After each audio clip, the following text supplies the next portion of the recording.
Hello guys, welcome back to our YouTube channel.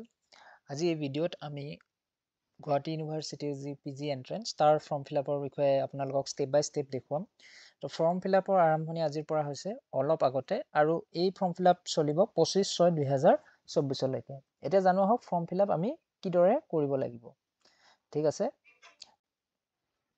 তাৰ বাবে আমি এই লিংকটোত আহিব লাগিব। লিংকটোৰ যি ডেসক্ৰিপচনত মই লিংকটোৰ হেতু দি দিম। ইয়াতে আহি প্ৰথমতে দিয়া আছে PGET 2024 আৰু আছে GURET এটো PhDৰ এডমিশনৰ বাবে আনতে শেষৰটো হৈছে মাষ্টাৰ্ছ অফ বিজনেছ এডমিনিষ্ট্ৰেশ্যনৰ বাবে। তো আমি প্ৰথম লিংকটোত ক্লিক কৰিম। তো ক্লিক কৰাৰ পিছতে এনেকুৱাকৈ এখন উইন্ডো খোলা যাব। তো তাত নিজৰ কি দিব লাগিব ফোন নম্বৰটো আৰু ডেট অফ বাৰ্থটো দিব লাগিব। ঠিক আছে। তো নতুন এপ্লিকেশনৰ বাবে এটো দিব লাগিব আৰু পিছত যেতিয়া ৰেজিষ্ট্ৰেচন হৈ যাব তাৰ পিছত লগইন কৰাৰ বাবে এপ্লিকেশন নাম্বাৰটো প্ৰয়োজনীয় হ'ব। ঠিক আছে। এতিয়া মই মোৰ নাম্বাৰটো দি দিম। ডেট অফ বাৰ্থটো দি দিম।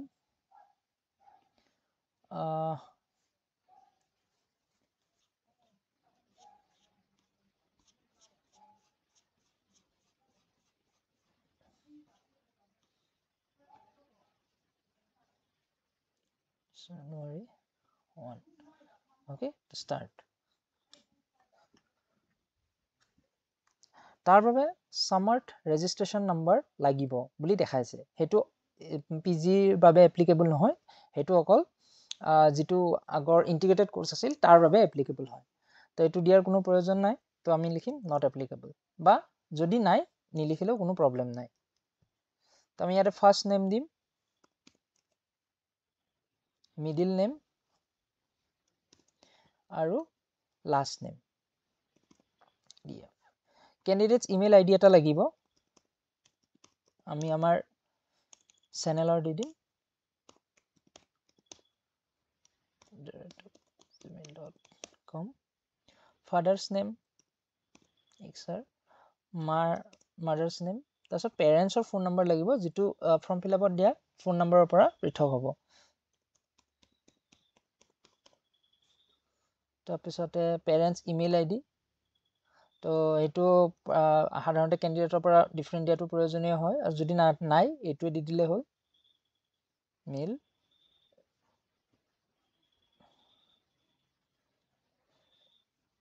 Caste optional.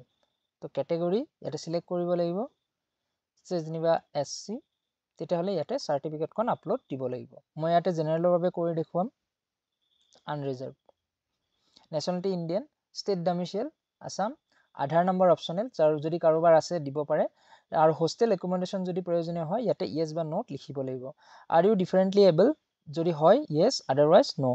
EWS ক্যাটেগৰি থাকিলে কোনোবা ইয়েস বা নো লিখিব লাগিব কাৰণ ইয়াতে ক্যাটেগৰিত আনৰিজাৰ্ভটো কি আহিব পাৰে EWS টো আহিব পাৰে। Do you have mathematics in class 12 level যদি আছে ইয়েস, আদাৰৱাইজ নো। আৰু PGDCA টপাৰ যদি PGDCA কোৰ্স কোনোবাই কৰিছে তাৰ যদি টপাৰ হয় ইয়াতে ইয়েস বা নোট ক্লিক কৰিব লাগিব। মই লিখিম সেভ পাৰ্সোনাল ডিটেইলস। এটো আপডেটেড হৈ গল। নেক্সট এড্ৰেছ ডিটেইলসটো লিখিব লাগিব। ষ্টেট ইয়াতে মই নাম্বাৰ 1 কিবা এটা লিখিলো, ভিলেজ, ডিস্ট্ৰিক্ট কিবা এটা লিখি দিলো, ষ্টেট আসাম, কাউন্ট্ৰি দিয়া, পিন কোড 7808। ঠিক আছে। Save address. এড্ৰেছ সেভ হল। তাৰপিছত ওকে বাটনটো ক্লিক কৰাৰ পিছত নেক্সটটো খোলা যাব। পাৰ্মানেন্ট এড্ৰেছ কৈ দিলো যদি কৰেসপন্ডেন্ট এড্ৰেছ আৰু পাৰ্মানেন্ট এড্ৰেছ দুটা সেম হয়। ঠিক আছে। আদাৰৱাইজ পাৰ্মানেন্ট এড্ৰেছটো হল য'ত পাৰ্মানেন্টলি থকা যায়, কৰেসপন্ডেন্ট এড্ৰেছটো হল য'ত থকা যায় মানুহটোৱে। Then save address. Okay. Other category details. Are you a son, daughter of employee currently working at Guwahati University? If yes, click কৰিলে হ'ল, otherwise no. Son, daughter of ex-employee of Guwahati University যদি হয় click. Son, daughter of ex-employee of defense personnel যদি কোনোবাই ডিফেন্সৰ কোটাত admission ল'ব বিচাৰে তেতিয়া ইয়াতে ক্লিক কৰিব লাগিব। Are you permanent resident of Frings Village is notified by Guwahati University? তেতিয়া হলে ইয়াতে yes. Do you want to apply extra curricular activity যদি কোনোবাই এপ্লাই কৰিব বিচাৰে ইয়াতে ক্লিক কৰিব লাগিব NCC ৰ কোটাত যদি কোনোবাই এপ্লাই কৰিব বিচাৰে ইয়াতে ক্লিক কৰিব লাগিব আৰু NSS ৰ কোটাত এপ্লাই কৰিব বিচাৰিলে এইকেইটাত ক্লিক কৰিব লাগিব যদিহে কোনোবাই EC quota extracurricular activity NCC বা NSS ৰ কোটাত এপ্লাই কৰিব বিচাৰে কিন্তু ইয়াতে ক্লিক কৰা নাই তেতিয়াহলে এডমিশনটো জেনাৰেল ক্যাটেগৰি হিচাপত জেনাৰেল ক্যাটেগৰি নহয় জেনাৰেল হিচাপে মানা যাব ঠিক আছে তো ইয়াতে নেক্সট দিম সেভ সত ইয়াতে okay next unique identification details তো ক্লাস 10 ইকুইভ্যালেন্ট রোল নাম্বার মই কিবা এটা দি দিছো marksheet serial number roll number 0113 1234 mark sheet 1234567 save unique identity jar jitu mark sheet or roll number aru mark sheet or serial number he duta yate upload koribo laibo class 11 class 11 sorry 10 aru 12 or bank details to proyojoniyo hoy bank details to nile bhal account name current date আছে account to xyz account number 1 bank name Geneva SBI branch name to দিলো IFSC code এটা দিব লাগিব বেংকৰ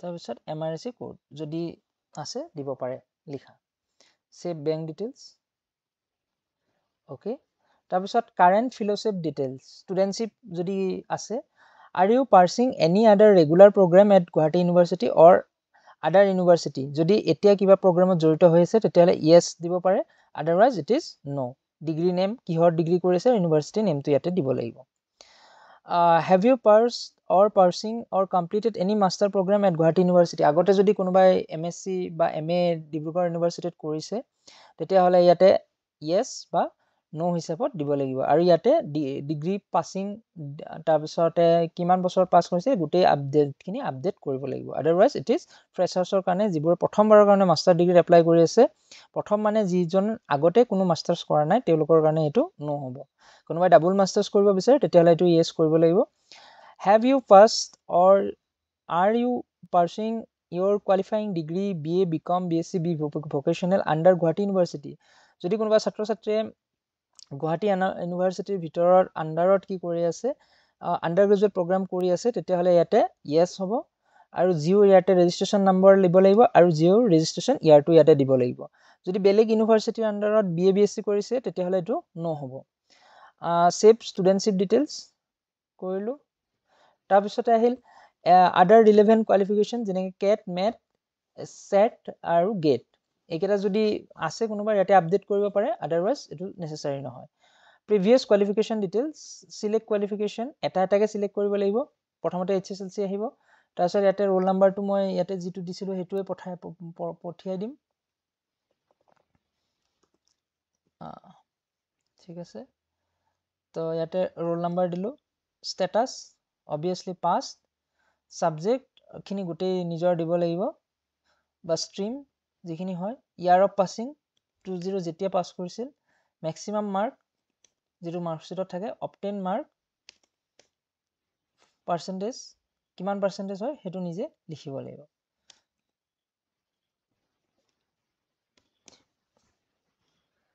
board or university যদি সেবা হয় সেবা otherwise CBSE এনেকে দিয়াৰ পিছত এটো কি হৈ যাব এড হৈ যাব ওকে কৰাৰ পিছত HSLC টো হৈ গল নেক্সট আমি HSR টো দিম ক্লাস 10+2 roll number এড যেটো দিছিলো মই হেতুৱে ট্ৰাই কৰিম দিবলে ওকে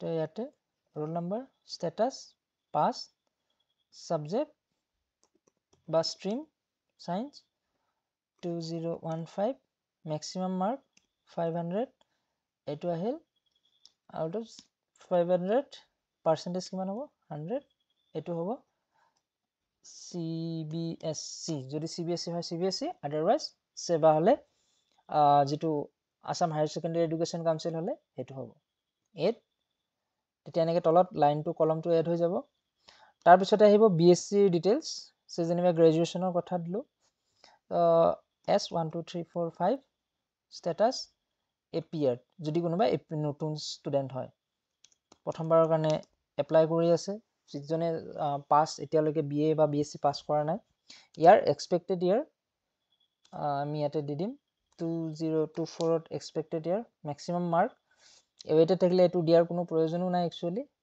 আমি এড কৰি দিম মেক্সিমাম মাৰ্ক কিমান থাকিব 10 পইণ্টৰ ভিতৰত কিবা এটা থাকিব অবটেইন মাৰ্ক যদি আহা নাই আগৰ সেমিষ্টাৰৰ দিব পাৰে বা এইটো কিবা এটা লিখি থৈ দিব পাৰে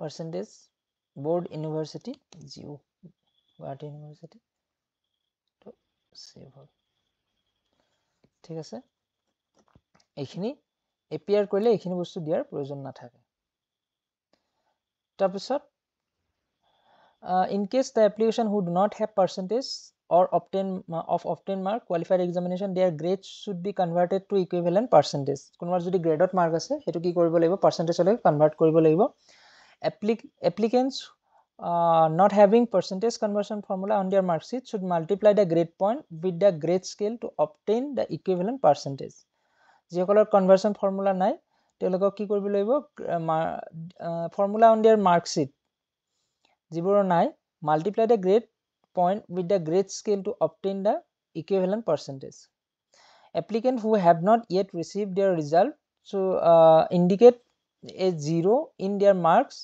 field for that qualification ঠিক আছে মাৰ্কৰ ক্ষেত্ৰত 0 দি দিব পাৰে তো maximum mark in major subject major যেটো subject আছিল তাত maximum mark যেনিবা 1700 আছিল marks obtained in major subject maximum mark in general subjects is যেনিবা 300 আজিকালি যেটো পয়েন্ট আছে পয়েন্ট হিচাপত দিলে হল আৰু তাৰ পাৰ্চেন্টেজৰ ফৰ্মুলাটো কনভাৰ্ট কৰি দিলে হল যেনিবা 200 গ্ৰেজুৱেশ্যন মাৰ্ক যিবিলাকৰ ৰিজাল্ট হোৱা নাই তেওঁলোকে কি দিব ইয়াতে 0 0 দিব 0 0 0 0 done save next list of graduation subject name কি গ্ৰেজুৱেশ্যনত সাবজেক্ট আছিল মেজৰ সাবজেক্ট নেচাৰ সেই হিচাপত দিলে হল যে সে যেনিবা কোনোবা সাবজেক্ট আছিল ফিজিক্স আৰু এটো যেনিবা মেজৰ সাবজেক্ট হিচাপে আছিল এটো এড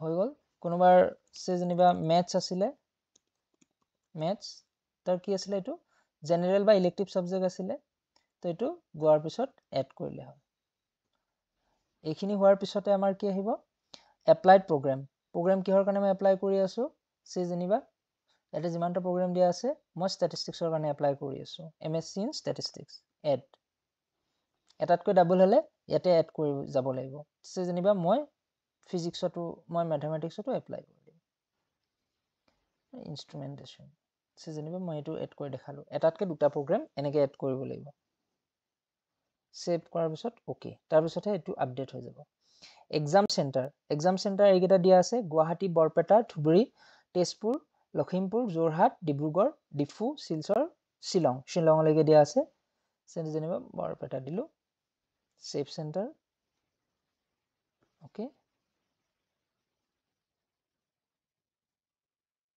ওকে আপডেট হৈ গল তাৰপিছত ইয়াতে দিব লাগিব ৰিসেন্ট ফটোগ্ৰাফ ইয়াতে দিব লাগিব সিগনেচাৰ তাৰপিছত ইয়াতে দিব লাগিব upload date of birth proof that means date of birth certificate খন দিলে হ'ব আদাৰৱাইজ মেট্ৰিকৰ মাৰ্কশিট নাইবা পাছ সাৰ্টিফিকেট খন দিব পাৰিব ঠিক আছে qualifying degree certificate upload the marksheet of final or last semester যিবিলাকৰ ডিগ্ৰী মানে ফাইনেল এক্সাম যোৱা নাই তেওঁলোকে লাষ্ট সেমিষ্টাৰৰ মাৰ্কশিট খন কি কৰিব লাগিব ইয়াতে আপলোড কৰিব লাগিব উইথ PDF ফাইল এইখিনি হোৱাৰ পিছত কি কৰিব লাগিব গুটেইখিনি সাবমিট বাটনটো কৰিব লাগিব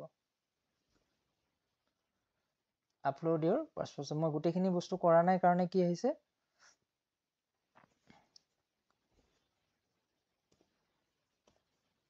নাই মনো কৰিলো তাৰপিছতে সাবমিট